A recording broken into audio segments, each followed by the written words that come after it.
Yes sir. ठीक है, तो हमने लास्ट रन पे डाइलेक्ट्रिक बाउंड्री कंडीशंस करी थी, है ना। और मैंने आपको ये बताया था कि अगर मैं कोई भी मीडियम, जनरल मीडियम की प्रॉपर्टी वहां पर रख दूं तो वो बाउंड्री कंडीशन उस पर्टिकुलर मीडियम के करस्पॉन्डिंग हो जाएंगी, है ना।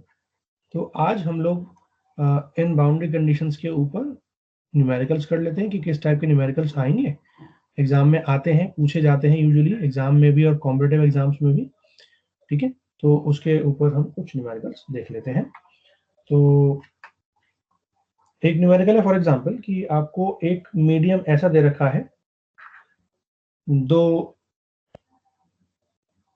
डाइलेक्ट्रिक, है ना, जो कि z इक्वल टू 0 वाले प्लेन पर मिल रहे हैं।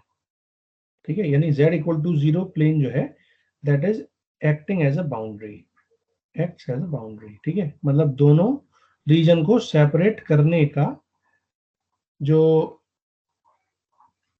तरीका है वो कैसे दे रखा है आपको, z इक्वल टू 0 प्लेन दे रखा है। z इक्वल टू 0 प्लेन मतलब आप ध्यान से देखो, अगर मैं एक कार्टेशियन कोऑर्डिनेट सिस्टम के अंदर एक्स वाई प्लेन के थ्रू दिखाना चाहूँ आपको एक्स वाई जेड कोऑर्डिनेट्स, तो एक्स वाई जेड, है ना, तो z इक्वल टू 0 होगा यहाँ पे ना, यानी ये पूरा प्लेन x पे भी इनफाइनाइट, y पे भी इनफाइनाइट, है ना, यानी इसके ऊपर मेरा एक मीडियम है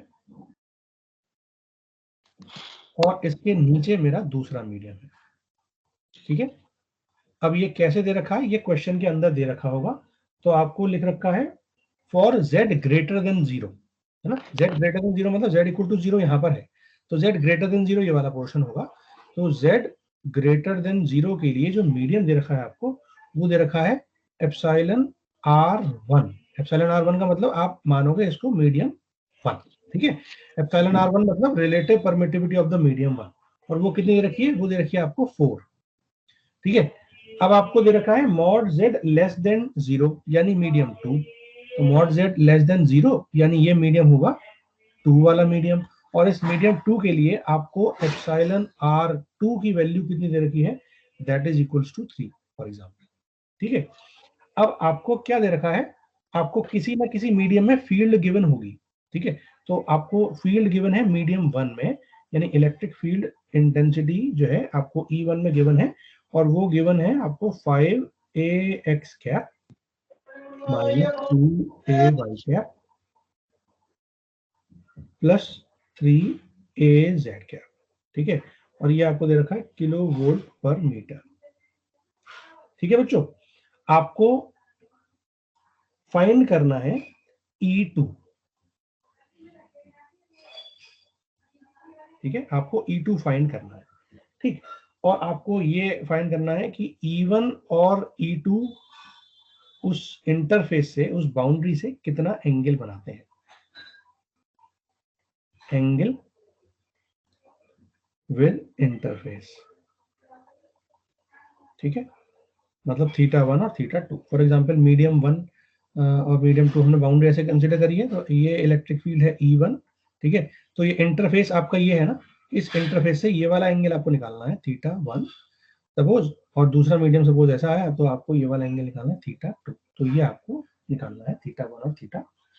ठीक है बच्चों, तो ये क्वेश्चन आपको गिवन है फॉर एग्जांपल, तो आप क्या करोगे, आपको ये दोनों चीजें निकालनी है, और इसको निकालने के लिए आपको सबसे पहले पता होना चाहिए कि बाउंड्री कंडीशंस में हम लोगों ने जो लास्ट टाइम डिराइव करा था बाउंड्री कंडीशंस, वो क्या थी, है ना।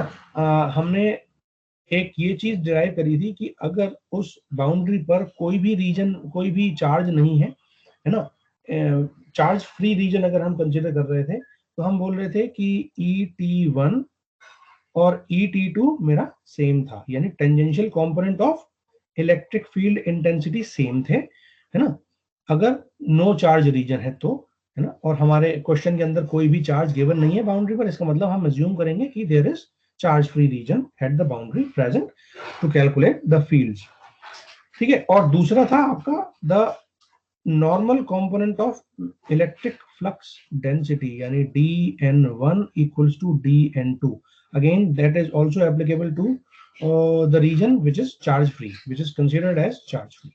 ठीक है, तो आपको ये दोनों वैल्यूज गिवन थी और इसके बेसिस पे आप अगर ये कंडीशन गिवन है तो यू कैन इजीली कैलकुलेट कि आपका dt1 divide by dt2 equals to कितना हो जाएगा, जल्दी बताओ।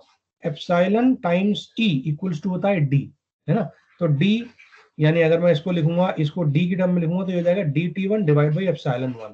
ठीक है, एप्सिलॉन 1 उधर आ जाएगा तो this will be simply epsilon 1 divide by epsilon 2, और you can also write it as epsilon r1 divide by epsilon r2, क्योंकि एप्सिलॉन नॉट से एप्सिलॉन नॉट तो कैंसिल ही हो जाएगा, है ना बच्चों। तो ये चीज आपकी वहां से सीधे सीधे क्लियर हो जाएगी।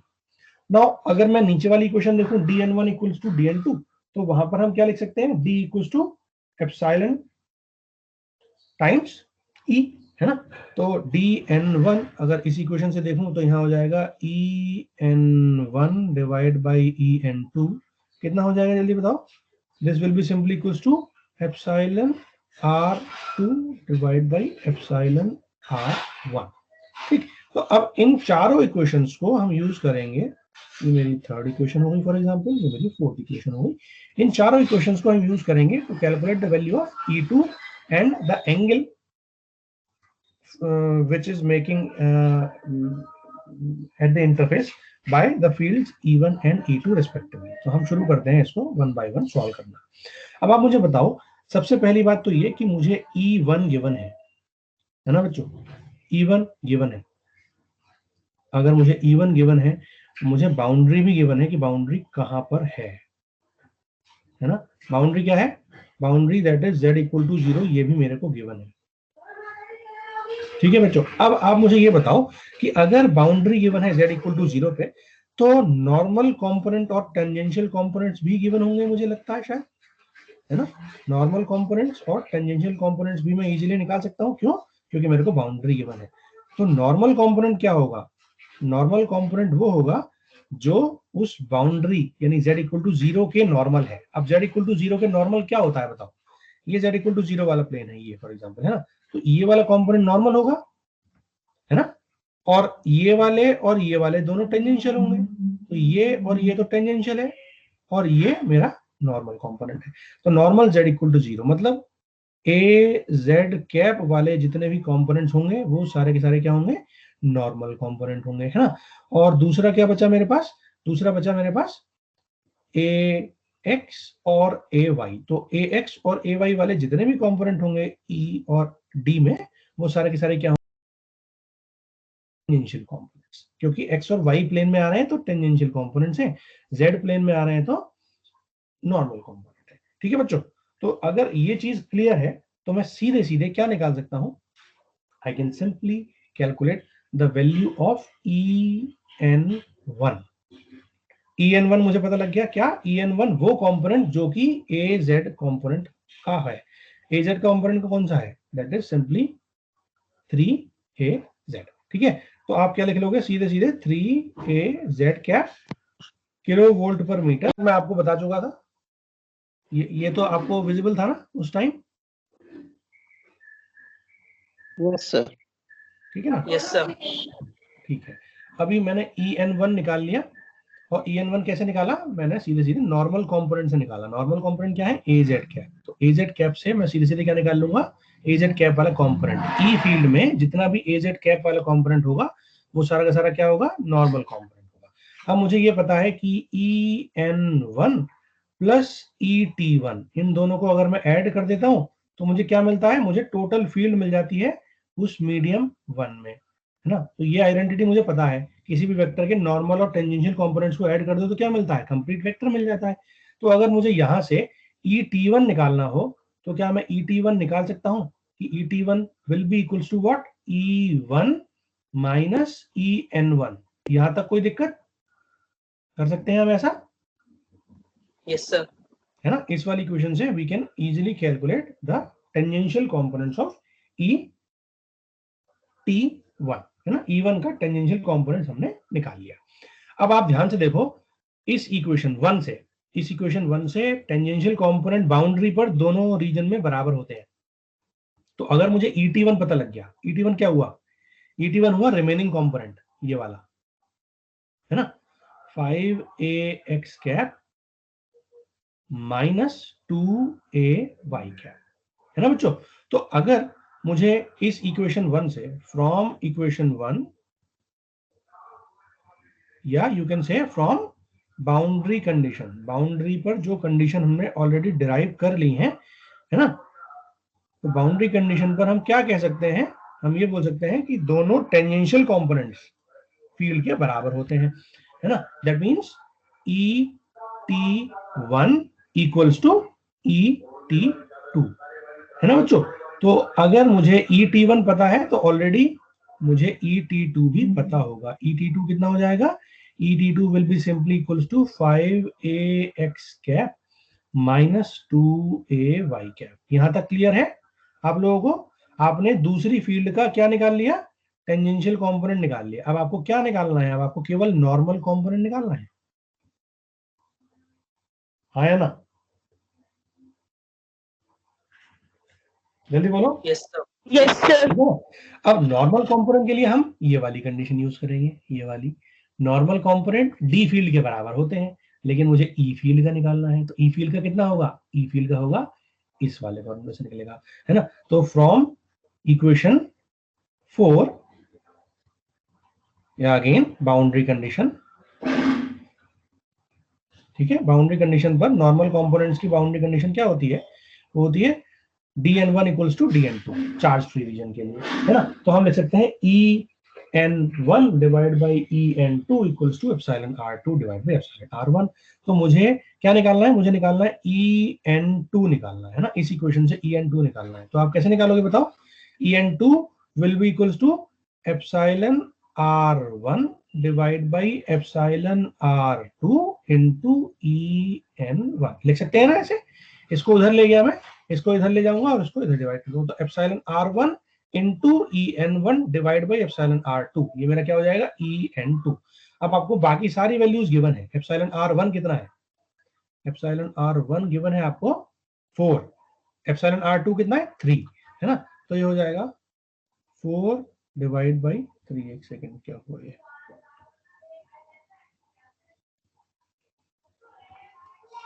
दिस विल बी व्हाट 4/3, है ना बच्चों, 4/3। 4/3 ये हो गया एप्सिलॉन r1 की वैल्यू 4, एप्सिलॉन r2 की वैल्यू 3, और en1 कितना था, en1 कितना था जल्दी बताओ, 3az, 3az कैप। ये रहा, ठीक है। तो 3 से 3 कैंसिल आउट हो जाएगा, मेरे को क्या मिल जाएगा, I have calculated that normal component will be 4az cap, ठीक है बच्चों। अब मेरे को en2 पता लग गया, मेरे को ET2 ऑलरेडी पता है, तो अगर मुझे E2 निकालना हो तो E2 कितना होगा, E2 will be simply equals to ET1 plus ET2, है ना, यही तो होगा।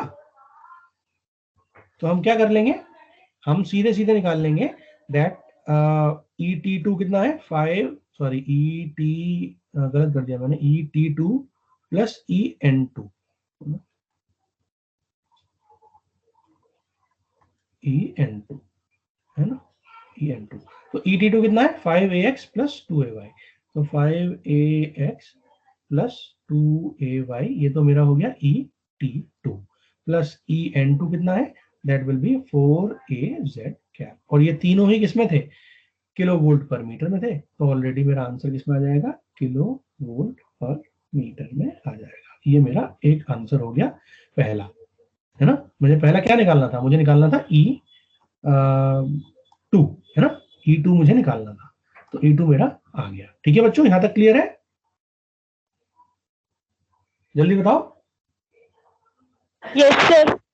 ठीक है, अब आपको क्या निकालना है, अब आप ध्यान से देखो, आपको एंगल निकालने हैं, है ना। ये एक सरफेस है, ये एक सरफेस है, आपको ये वाली वैल्यू गिवन है, ये वाला वेक्टर गिवन है ना। ये वाला वेक्टर कितना है, ये वाला वेक्टर है आपको E1, है ना, ये वाला E1 वेक्टर है, और आप दूसरे मीडियम में आए तो ये आप E2 वेक्टर, ये वाला भी आपको गिवन है, ठीक है। और ये मेरी बाउंड्री है z इक्वल टू 0, ठीक है, z इक्वल टू 0 मेरी बाउंड्री है। अब आप मुझे ये बताओ कि जो मेरा वेक्टर होगा वो क्या होगा, बेसिकली वो टेंजेंशियल कंपोनेंट अलग अलग होंगे, नॉर्मल कंपोनेंट अलग अलग होंगे। तो अगर मैं इसको देखूं पर्टिकुलरली, तो देखो अगर मैं इसके नॉर्मल कंपोनेंट को ये जो E1 है इसका नॉर्मल कंपोनेंट इधर होगा, है ना, क्योंकि डायरेक्शन इसकी इधर है। और टेंजेंशियल कंपोनेंट कौन सा होगा? टेंजेंशियल कंपोनेंट होगा ये वाला, मैं दूसरा कलर ले लेता हूँ, है ना। ये नॉर्मल कंपोनेंट होगा, this will be the normal component and this will be the tangential component, है ना। इन दोनों को जोड़ देंगे तो मेरा क्या आ जाएगा? मेरा आ जाएगा E1, है ना। मैं इन दोनों कंपोनेंट्स को जोड़ दूंगा तो मेरा क्या आ जाएगा? E1। This will B En1 और दिस विल बी Et1, ठीक है। सिमिलरली अगर मैं मीडियम 2 की बात करता हूं तो मीडियम 2 में नॉर्मल कंपोनेंट होगा ये वाला, है ना, और टेंजेंशियल कंपोनेंट होंगे ये वाला, ये वाला, ठीक है, ताकि ये एक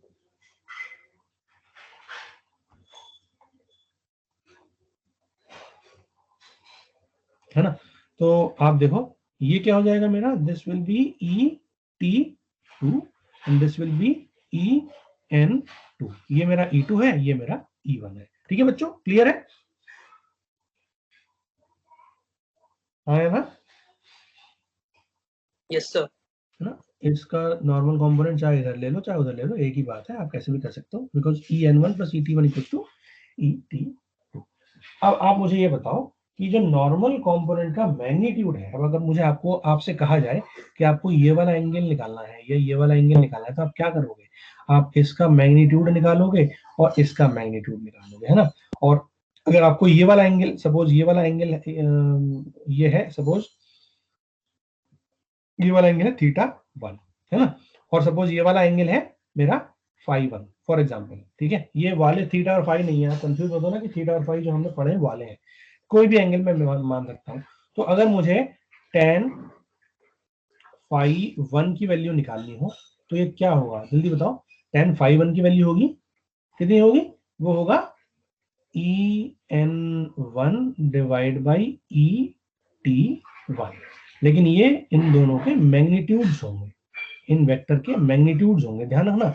ये वेक्टर का डिवाइड नहीं कर रहे हैं हम लोग, हम उसके मैग्नीट्यूड को डिवाइड कर रहे हैं, क्योंकि एंगल वेक्टर में नहीं है, एंगल हमेशा किस में है? डिग्रीज में है ना। और डिग्री में जब एंगल आएगा तो ये दोनों मैग्नीट्यूड को डिवाइड करेगा, वेक्टर को डिवाइड नहीं करना है, ठीक है। तो En1 यानी नॉर्मल कंपोनेंट, नॉर्मल कंपोनेंट कितना था? En1 कितना था? En1 था मेरा, हमने निकाला है कहीं पे En1 निकाला 3az कैप, तो इसका मैग्नीट्यूड कितना हो गया? 3 हो गया, है ना। तो इसका मैग्नीट्यूड कितना हो गया? 3 हो गया, ठीक है। इसका मैग्नीट्यूड कितना हो गया? 3 हो गया, ठीक है। और आप Et1 देखो, Et1 और Et2 तो सेम ही थे, Et1 और Et2 सेम थे, तो 5 स्क्वायर 25 और 4 29, अंडर रूट 29 इसका मैग्नीट्यूड हो गया, ये हो गया Et1, है ना। तो अगर मैं इसको लिख लूं कि ये मेरा 3 डिवाइड बाई अंडर रूट 29 हो गया, है ना, तो मेरा φ1 कितना आ जाएगा? φ1 will be tan inverse of 3 divide by root 29। ये आप कैलकुलेटर से कैलकुलेट कर लोगे और आपका आंसर आ जाएगा, ठीक है बच्चों। ये आपका φ1 आ गया। अब आपको क्या निकालना है? आपको θ1 निकालना है। तो θ1 equals to what? θ1 equals to 90 minus φ1, ठीक है। तो आप ये वाली वैल्यू आइडेंटिफाई कर सकते हो। क्लियर हो गया? जल्दी बताओ। Yes sir. ऐसे ही आप Et2 कर लोगे। Et2 करने के लिए हम क्या करेंगे? Et2 को कैलकुलेट करने के लिए हम क्या करेंगे? सॉरी, θ2 कैलकुलेट करने के लिए हम क्या करेंगे? हम ये वाला एंगल लेंगे, है ना, ये वाला एंगल और ये वाला एंगल। अब आप मुझे बताओ, कोई भी एंगल आप ले सकते हो जो भी आपको मन करे। अगर आपको ये वाला एंगल निकालना है ना, ये वाला एंगल निकालना है, तो सपोज आपने ये बोल दिया ये वाला एंगल मेरा φ2 है, तो ये एंगल क्या हो जाएगा? आपका θ2 हो जाएगा। अब आप मुझे बताओ φ2 की वैल्यू कैसे निकालेंगे? tan φ2 कितना होना चाहिए? जरा जल्दी से बताओ मुझे, tan φ2 की वैल्यू क्या होगी? tan φ2 Et2 upon En2। Again Et2 upon En2। अगर आप ऐसे करते हो तो ये गलत है, जल्दी से बताओ गलत क्यों है? सर En2 आएगा सर। En2 अपॉन Et2 होगा, है ना। क्योंकि फाई आपका ये वाला एंगल है ना। आपको ये वाला एंगल निकालना है। ध्यान से देखो, ये वाला एंगल है ना, ये।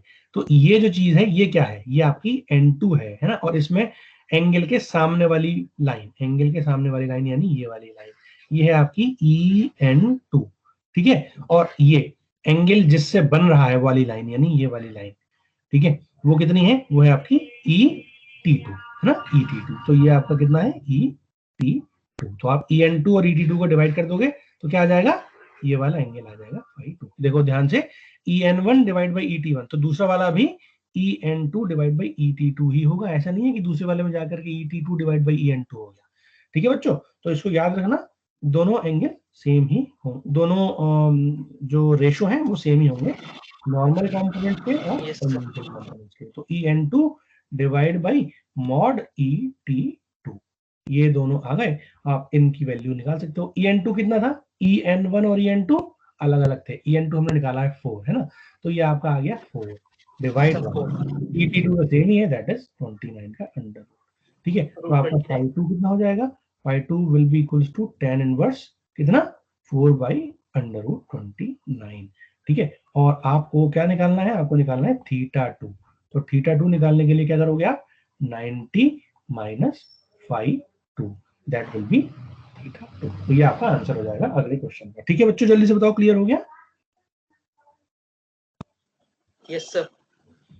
ठीक है। अब इस क्वेश्चन में हमने क्या दिया था, हमने गिवन था E और हमें निकालना था दूसरे मीडियम में E। ऐसे ही क्वेश्चन अगर मैं आपसे बोलूं कि अगर मैं E की जगह D दे दूं और फिर दूसरे मीडियम के लिए D निकालूं, तो आप निकाल सकते हो। वहां पर हम DN1 से शुरुआत करेंगे क्योंकि दोनों मीडियम में DN1 और DN2 सेम होते हैं बाउंड्री कंडीशन पे, ठीक है। तो वहां पर हम पहले D का N1 नॉर्मल कंपोनेंट निकालेंगे और फिर उसका टेंजेंशियल कंपोनेंट निकालेंगे, ठीक है बच्चों, कर लोगे। और उसके बाद एंगल निकालने के लिए सेम यही चीज रहेगी, एंगल निकालने में there is no change, angle के लिए आपका यही सेम कॉन्सेप्ट लगेगा, क्योंकि आपको वेक्टर का मैग्नीट्यूड पता होना चाहिए। ये दोनों साइड के मैग्नीट्यूड पता है तो आप ऑलरेडी ये वाला वेक्टर, ये वाला एंगल निकाल सकते हो, ठीक है बच्चों। वेक्टर नहीं लेना है, हमेशा मैग्नीट्यूड लेना है, क्लियर है।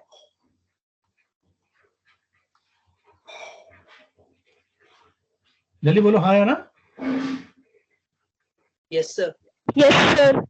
अब एक अलग टाइप का क्वेश्चन जो कॉम्पिटिटिव एग्जाम्स में पूछा जाता है, हालांकि यूपीटीओ में नहीं आता, अगर आपका नसीब वाकई में बहुत खराब है तो आ सकता है थोड़े से लेंदी, थोड़े से ट्रिकी है, लेकिन आसान बहुत है, ठीक है, क्योंकि हम बिल्कुल फंडामेंटल से चलेंगे, ठीक है। तो मैं आपको वाला तरीका और बता देता हूँ और फिर हम आगे दूसरा क्वेश्चन ट्राई करते हैं, ठीक है। तो एक क्वेश्चन क्या हो सकता है, क्वेश्चन ये है कि मैंने जो बाउंड्री ली है वो बाउंड्री ऐसे नहीं ली है जैसे कि मैंने x equal to 0, y equal to 0, z equal to 0 या रो इक्वल टू 0 बाउंड्री ले ली, ठीक है।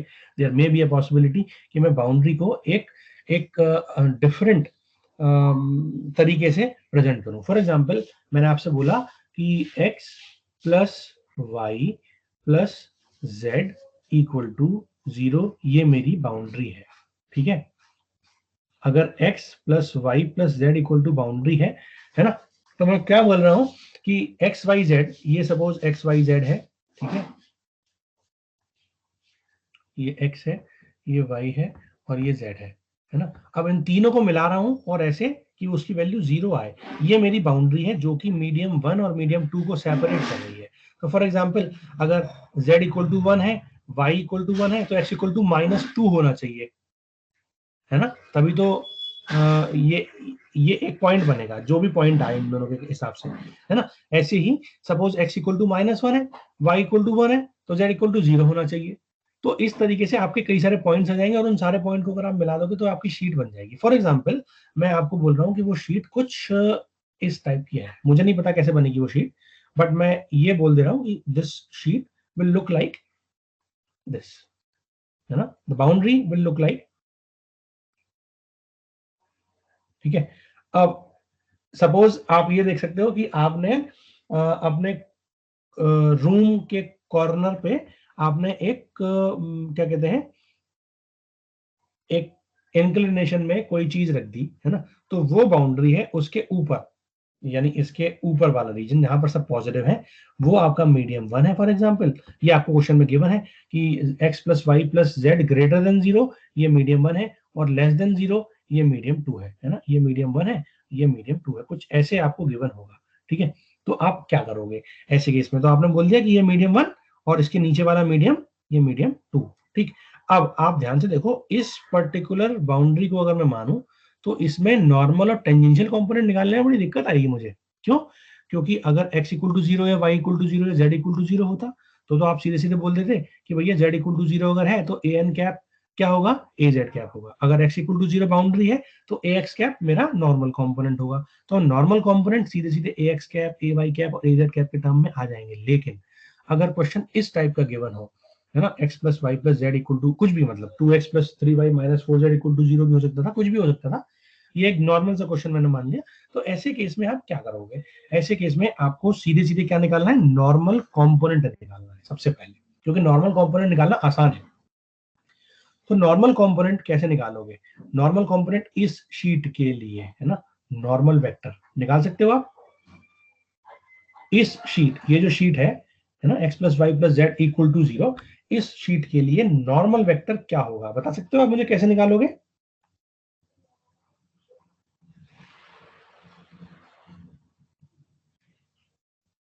जल्दी बोलो, कुछ आइडिया आ रहा है?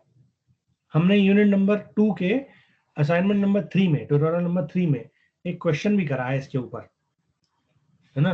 वो क्वेश्चन है identify the unit vector normal to the surface given by this. ठीक है, दैट मींस हमने उसको कैलकुलेट करा था यूजिंग ग्रेडियंट। अगर आपको याद हो तो ग्रेडियंट क्या बताता है? ग्रेडियंट की डेफिनेशन ये कहती है कि maximum rate of change of increment, maximum increment, maximum rate of increment of a particular quantity that shows the increment as well as the direction। तो डायरेक्शन हमेशा इंक्रीमेंट या डिक्रीमेंट कब होगा? जब वो परपेंडिकुलर होगा, है ना। तो वो परपेंडिकुलर उस शीट के परपेंडिकुलर मुझे बताता है। तो वो परपेंडिकुलर मुझे बताता है, कैसे बताता है? Using gradient. ग्रेडियंट जो है वो उस सरफेस का नॉर्मल वेक्टर मुझे बताता है। ठीक है, तो अगर मुझे कहा जाए कि v इक्वल टू क्या है, x plus Y plus Z है, ये v एक स्केलर है। ठीक है बच्चों, तो हम क्या करेंगे? हम सीधे सीधे क्या निकालेंगे? डेल v निकालेंगे, उसका ग्रेडियंट निकालेंगे। ग्रेडियंट क्या होगा? ग्रेडियंट होगा उस सरफेस का नॉर्मल। ठीक है, और वो कैसे निकालते हैं हम? हमें निकालने का सीधे सीधे तरीका पता है, del by del X of v, del by del X of v, del by del Y of v, del by del Z of v। उन तीनों को जोड़ दो, यूनिट वेक्टर ऐड कर दो, तो क्या आ जाएगा? Del v by del X X cap, है ना, plus del v by del Y A Y cap, plus del v by del Z A Z cap. अगर आपको ये तीनों चीजें पता लग गई तो ऑलरेडी आप इसका यूनिट वेक्टर निकाल सकते हो, है ना। तो देखो del v by del X, इसको x के रेस्पेक्ट में पार्शियल डेरिवेटिव कर दो, कितना आ जाएगा? x y प्लस जेड, है ना, ए एक्स कैप। ठीक है, plus x plus Z A Y cap, plus तीसरा क्या बचेगा? x plus Y A Z cap. ये क्या आ गया आपका? ये आ गया आपका यूनिट वेक्टर, सॉरी ग्रेडियंट आ गया डेल v। ठीक है, लेकिन आपको क्या निकालना है? आपको निकालना है यूनिट वेक्टर, क्योंकि नॉर्मल वेक्टर के लिए आपको यूनिट वेक्टर चाहिए। ठीक है, तो आप बाउंड्री कंडीशंस पुट करोगे। बाउंड्री कंडीशन में आपको कोई भी ऐसी वैल्यू पुट करनी है जहां पर x plus Y plus Z equal to 0 बन जाए, है ना। तो suppose x plus Y plus Z equal to 0, जब तीनों ही 0 हो, जब तीनों ही कोई और वैल्यू हो, ऐसे जिससे कि ये कंडीशन बाउंड्री कंडीशन की तरह बने। ठीक है, तो वो वैल्यू आप यहां पर पुट कर सकते हो। ठीक है, अब अगर मुझे इसका यूनिट वेक्टर निकालना है तो मैं क्या करूंगा? इसको डेल v से डिवाइड कर दूंगा। ये क्या आ जाएगा? ए एन कैप आ जाएगा, है ना। तो मैंने इसको क्या करा? इसको उसके यूनिट वेक्टर से डिवाइड कर दिया, y प्लस जेड का whole square plus x plus z का whole square plus x plus y का होल स्क्वायर और उसका अंडर रूट। तो ये क्या आ गया? यूनिट वेक्टर आ गया। थोड़ा सा लंबा हो गया ये, ठीक है, लेकिन आपने इसका यूनिट वेक्टर आइडेंटिफाई कर लिया। हाँ यार, जल्दी से बताओ,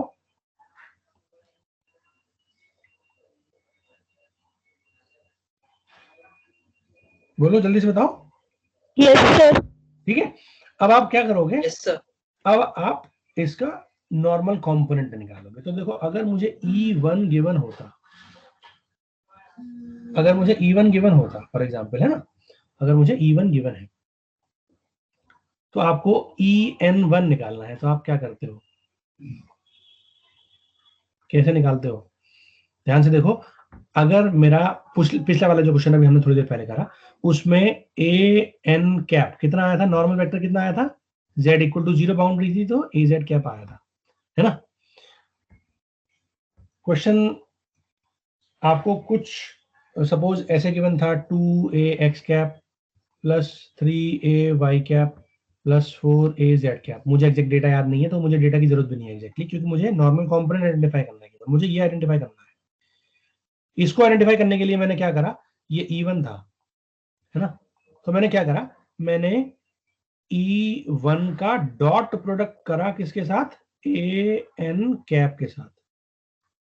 ठीक है, जब मैं इसका डॉट प्रोडक्ट करूंगा an कैप के साथ, तो मुझे बताओ इसका अगर मैं डॉट प्रोडक्ट करूंगा az कैप के साथ तो क्या आएगा, 2ax cap dot az cap plus 3ay cap dot az cap plus 4az cap dot az cap. यही तो आएगा। ये दोनों क्या हो जाएंगे, जीरो परपेंडिकुलर है, ये दोनों क्या हो जाएंगे, जीरो परपेंडिकुलर है, तो ये तो कंट्रीब्यूट करेंगे ही नहीं, केवल क्या आएगा, ये हो जाएगा 1, तो 4 × 1 यानी 4 इसकी वैल्यू हो जाएगी, कितना आ जाएगा, 4 इसकी वैल्यू हो जाएगी। अगर मैं वेक्टर को नॉर्मल वेक्टर से मल्टीप्लाई करता हूं तो यूनिट, तो मैग्नीट्यूड कितना आ रहा है, 4। ठीक है, अब मुझे क्या निकालना है, मुझे En1 निकालना है। En1 कितना था, 4az कैप था, है ना, तो मैं क्या करूंगा, मैं इस वाले वेक्टर का मल्टीप्लाई कर दूंगा किसके साथ, an कैप के साथ, है ना, क्योंकि ये तो मैग्नीट्यूड है, मैग्नीट्यूड को मैं एक यूनिट वेक्टर से मल्टीप्लाई कर दूंगा, तो ये क्या आ जाएगा, this will become 4az cap. ठीक है, बिल्कुल सेम यही प्रोसीजर मैं इसको निकालने के लिए कैलकुलेट यूज करूंगा, है ना। En1 क्या हो जाएगा, En1 will be equals to E1 dot an1 या an, है ना, ये तो हो गया मैग्नीट्यूड। ये क्या चीज हो गई, मैग्नीट्यूड, है ना, नॉर्मल डायरेक्शन में मैग्नीट्यूड कितना है इस वेक्टर का, वो आ गया। लेकिन मुझे वेक्टर निकालना है, ये वेक्टर है ना, वेक्टर निकालने के लिए क्या करूंगा, मैं उसकी नॉर्मल वेक्टर से मल्टीप्लाई भी कर दूंगा। ठीक है, तो आप देखो मुझे इस वेक्टर, ये जो वेक्टर निकला ना, इस वेक्टर से क्या करना है, इस वेक्टर से डॉट प्रोडक्ट कर देनी है, इस वेक्टर से डॉट प्रोडक्ट कर देनी है किसकी, जो मेरी ई फील्ड होगी, है ना, इससे। और क्या बचेगा, एक्स वाई जेड तीनों कंपोनेंट होंगे, क्योंकि एक्स भी है, वाई भी है और जेड भी है, तो ऑटोमेटिकली तीनों कंपोनेंट होंगे। ठीक है, तो उसका फिर दोबारा मैं इससे मल्टीप्लाई कर दूंगा, इस वाले वेक्टर से। ठीक है, तो मुझे क्या मिल जाएगा, मुझे En1 वेक्टर मिल जाएगा। ठीक है, अब मेरे को En1 वेक्टर मिल गया, मुझे Et1 निकालना है, तो Et1 क्या होगा, Et1 will B E1 minus En1, है ना, ये सॉल्व कर लेंगे हम। दोनों वेक्टर आ गए, En1 भी आ गया, Et1 भी आ गया। अब मैं बाउंड्री कंडीशंस लगा दूंगा, सिंपल। ठीक है बच्चों, बाउंड्री कंडीशंस लगा देंगे और फिर उसको हम सॉल्व कर लेंगे। बाउंड्री कंडीशंस ये है, तो हम क्या निकाल सकते हैं, Et2 निकाल लेंगे और En2 निकाल लेंगे। ये दोनों अगर मेरे को पता लग गए तो ऑलरेडी मैंने इन दोनों को ऐड कर देना है और फिर मुझे E2 पता लग जाएगा। ठीक है बच्चों, जैसा हमने पहले करा था बिल्कुल सेम उसी तरीके से हम कैलकुलेट कर सकते हैं। जल्दी से बताओ, यहां तक क्लियर है, हाँ या ना। Yes sir. ठीक है, अब एक क्वेश्चन और कर लेते हैं। Yes, sir. ये तो अभी तक हमने जितना भी डिस्कशन करा ये सारा का सारा कार्टेशियन कोऑर्डिनेट के करस्पॉन्डिंग था, है ना, जहां पर x और y और z ही दे रखा है। लेकिन जरूरी नहीं है कि आपको क्वेश्चन XYZ कंपोनेंट में ही गिवन हो, there may be a possibility कि आपको क्वेश्चन गिवन है स्फेरिकल कोऑर्डिनेट सिस्टम में, है ना। अब अगर स्फेरिकल कोऑर्डिनेट में गिवन है या सिलेंड्रिकल में गिवन है तो आप कैसे करोगे, तो उसको कैलकुलेट करने के लिए हम एक दूसरा एग्जाम्पल ले लेते हैं। For example, rho equal to 2 is acting as a boundary। ठीक है, क्वेश्चन है रो equal to 2 is acting as a boundary। तो रो इज लेस देन 2 और ग्रेटर देन 0, ये मेरा है रीजन 1। ठीक है, और रो ग्रेटर देन 2 ये मेरा है रीजन 2। ठीक है, ये मेरा रीजन 1 और रीजन 2 है। रीजन 1 के लिए एप्सिलॉन R1 आपको दे रखा है 2 और रीजन 2 के लिए एप्सिलॉन R2 आपको दे रखा है सपोज 3। ठीक, अब आप देखो लॉजिकली क्या करोगे। लॉजिकली अगर आप इसको देखोगे तो आप रो इक्वल टू 2 बनाओगे, है ना, सिलेंडर। ठीक है, रो इक्वल टू 2 आपने सिलेंडर बना लिया, है ना। इसके अंदर तो ये आपका है मीडियम, ये पूरा है ना, ये आपका है मीडियम 1, क्योंकि ये वाली वैल्यू यहां से यहां तक 2 है, यहां से यहां तक 2 है, यहां तक है ना। तो इसके बाहर वाला जो रीजन होगा, मैं ग्रीन कलर से लिख लेता हूं, ये जो रीजन है that region will be region 2। इसके बाहर वाला रीजन क्या होगा, रीजन 2 होगा, है ना। और इसके अंदर वाला रीजन क्या होगा, ये रीजन 1 है। तो ये वाली वैल्यू जो है ये तो पॉइंट कर रही है किसको, इसके अंदर वाले ब्लू कलर वाले को, और ये जो पॉइंट कर रही है ये पॉइंट कर रही है इसके बाहर वाले रीजन को। ठीक है बच्चों, यहां तक क्लियर है। अब आपको क्वेश्चन गिवन है कि आपको एक वैल्यू गिवन है, सपोज D1 वेक्टर, है ना, D1 वेक्टर आपको गिवन है। ठीक है, तो D1 वेक्टर आपको गिवन है, for example 5A rho cap plus 3A phi cap minus 4A Z cap. ठीक है, ये आपको गिवन है। ठीक, तो आपको क्या निकालना है, आपको D2 निकालना है। अगर ये बाउंड्री है, ये रीजन्स है ना, रीजन्स है और ये इनकी परमिटिविटीज हैं, तो आपको D2 निकालना है। तो आप क्या करोगे, आपको पता है बाउंड्री कंडीशन पे या एट बाउंड्री, बाउंड्री पर क्या होता है, बाउंड्री पर मेरा normal component of D field dn1 equal to क्या होता है, dn2 होता है, पता है ना ये, है ना। और दूसरी चीज क्या पता है, दूसरी चीज पता है आपको, ET1 इक्वल टू ET2 होता है, tangential component of the electric field और normal component of the electric flux density, ये दोनों सेम होते हैं। तो अब हम क्या करेंगे, अब हमें अल्टीमेटली क्या निकालना है, नॉर्मल कंपोनेंट निकालना है। ठीक है, नॉर्मल कंपोनेंट यानी इस बाउंड्री के करस्पॉन्डिंग नॉर्मल कंपोनेंट। जल्दी से बताओ कि इस बाउंड्री के करस्पॉन्डिंग नॉर्मल कंपोनेंट क्या होगा। AN cap will be equal to what, A rho cap होगा या नहीं, क्योंकि रो इक्वल टू 2 एक बाउंड्री है, तो रो के बाहर जो भी नॉर्मल वेक्टर होगा वो नॉर्मल होगा, है ना, एरो वाला। और टेंजेंशियल कंपोनेंट क्या हो जाएंगे, AT वेक्टर कितना हो जाएगा, वो हो जाएगा A फाई और A जेड वाले जितने भी कंपोनेंट्स हैं, है ना। लेकिन हमें अभी फिलहाल इससे मतलब ही नहीं है, हम उसको यूज ही नहीं करेंगे। हम किसको यूज करेंगे, हम यूज करेंगे केवल और केवल इसको। ठीक है, तो अगर मुझे D1 पता है, अगर मैं उसका नॉर्मल कंपोनेंट निकालूं, मतलब मैं D1 को AN कैप से डॉट प्रोडक्ट कर दूं और फिर उसकी AN कैप से मल्टीप्लाई कर दूं, तो क्या आ जाएगा, ये आ जाएगा DN1। जल्दी से बताओ आएगा या नहीं, यस सर। आएगा ना।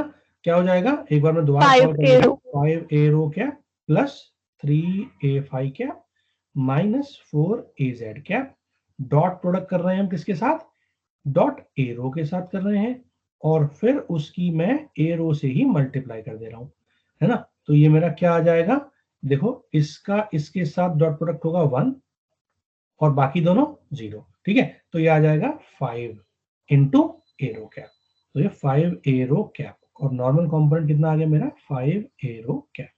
ये क्लियर है।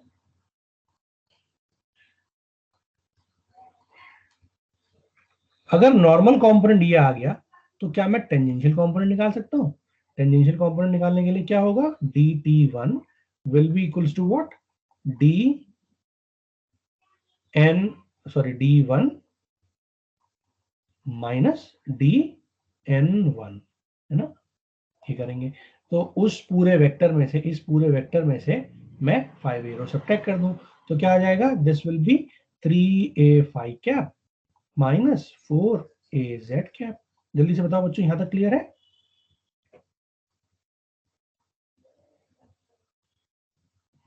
Yes sir. ठीक है ना। Yes sir. यूजुअली 99.99% क्वेश्चंस इसी टाइप के आएंगे जहां पर आपको बाउंड्री कंडीशंस निकालना आसान हो। जो मैंने अभी बीच वाला एग्जांपल दिया था ना, x plus Y plus Z equal to 0 वाला, वो क्वेश्चन कॉम्पिटिटिव एग्जाम में गेट के उसमें या हाई लेवल कॉम्पिटिशन जो होते हैं, जो PSUs के लिए होते हैं, उनमें पूछे जाते हैं यूजुअली। हमारे यूपीटीयू के उसमें यूजुअली नहीं पूछे जाते हैं KTU में। ठीक है, तो ये मेरा नॉर्मल कंपोनेंट आ गया। अब मुझे बाउंड्री कंडीशन लगानी है, मुझे पता है बाउंड्री पर DN1 इक्वल टू DN2 होता है, तो DN2 कितना हो जाएगा बताओ, DN2 सिंपल हो जाएगा कितना, 5A रो कैप ठीक, तो dn2 कितना आ गया मेरा 5 एरो कैप। अब मुझे ये पता है कि tangential component et1 equals to et2 होते हैं, है ना, लेकिन मुझे तो नॉर्मल कंपोनेंट टेंजेंशियल कंपोनेंट मुझे गिवन है किसमें, d में। तो मैं क्या करूंगा, मैं इसको कन्वर्ट करूंगा। कैसे कन्वर्ट करेंगे, simple, dt1 divide by epsilon r1 equals to dt2 upon epsilon r2, ये होता है ना, मतलब एप्सिलॉन r2 इंटू एप्सिलॉन नॉट। तो एप्सिलॉन नॉट तो कैंसिल आउट हो जाएगा, क्या बचेगा, केवल ये बचेगा। मुझे क्या निकालना है, मुझे निकालना है dt2, और dt2 किसके बराबर हो जाएगा, this will be equals to epsilon r2 divide by epsilon r1 into dt1। dt1 मुझे पता है, ऑब्वियसली पता है ना। तो मैं इस आइडेंटिटी में ये वाली वैल्यू, जो कि मुझे ये गिवन है ना, ये गिवन है, और एप्सिलॉन r2 और एप्सिलॉन r1 तो मुझे गिवन है ही, तो मुझे क्वेश्चन में गिवन है, तो ऑलरेडी मैं निकाल सकता हूँ। dt2 कितना हो जाएगा, एप्सिलॉन r2 जल्दी से बताओ कितना था, एप्सिलॉन r2 था 3 और 1 था 2, है ना, तो ये हो जाएगा 3 अपॉन 2 इंटू कितना, ये 3a phi cap minus 4az cap. ठीक है बच्चों, तो याद आएगा, तो ये कितना आ जाएगा, 339 डिवाइड बाई 2 यानी 9/2 a फाई कैप माइनस 3 4 जा 12 डिवाइड बाई 2 यानी 6 a z कैप। ये मेरा आ गया dt2। मुझे क्या निकालना है, मुझे निकालना है d2। d2 क्या होगा, d2 होगा dn2 plus dt2। d2 will be equals to what, normal component in the medium 2 plus tangential component in the medium 2। ठीक है, इन दोनों को जोड़ दो तो क्या आ जाएगा, नॉर्मल कंपोनेंट कितना था 5 एरो कैप, है ना, प्लस टेंजेंशियल कितना था 9/2 a phi cap minus 6 a z cap. मैंने इसको और इसको जोड़ दिया, तो मेरा dt2 आ गया, और यही मेरा आंसर है। ठीक है बच्चों, ऐसे ही स्फेरिकल के लिए कर सकते हैं हम, ऐसे ही हमने कार्टेशियन के लिए सॉल्व करा था, तो ये मेरा आंसर हो जाएगा। ठीक है बच्चों, क्लियर है, जल्दी से बताओ। Yes, sir. ठीक है, तो इस टाइप के क्वेश्चंस हम लोग Yes, sir. यूजुअली एग्जाम में पूछे जाते हैं, और यही क्वेश्चन आपको निकालने का तरीका आसान है। ठीक है, कोई दिक्कत वाली बात है नहीं है सच। ठीक, अब मैं आपको क्वेश्चन दे रहा हूँ, और उस क्वेश्चन में आप लोगों को मुझे आंसर बताना है। ठीक है, कब बताओगे, आज शाम तक या कल सुबह तक। ठीक है बच्चों, बार बार छोटा क्यों बनाता है। Okay sir.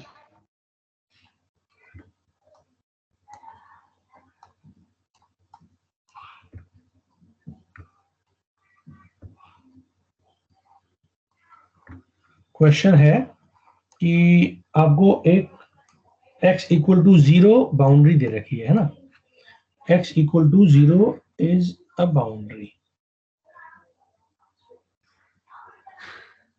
ठीक है बच्चों, x इक्वल टू 0 बाउंड्री है, x ग्रेटर देन 0 और x लेस देन 0 दो अलग अलग मीडियम है।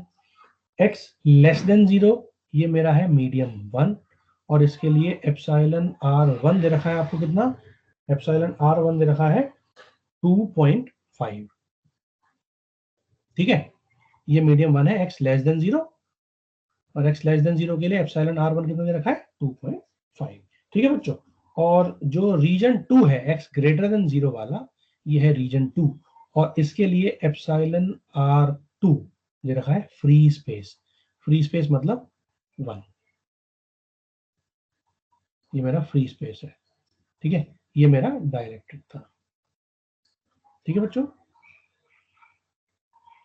क्वेश्चन है कि अगर d1 की वैल्यू गिवन है, d1 की वैल्यू गिवन है 12ax cap minus 10ay cap plus 4az cap. ठीक है, नैनो कूलॉम पर मीटर स्क्वायर। आपको d2 आइडेंटिफाई करना है। ठीक है, ये मेरा क्वेश्चन है आज का।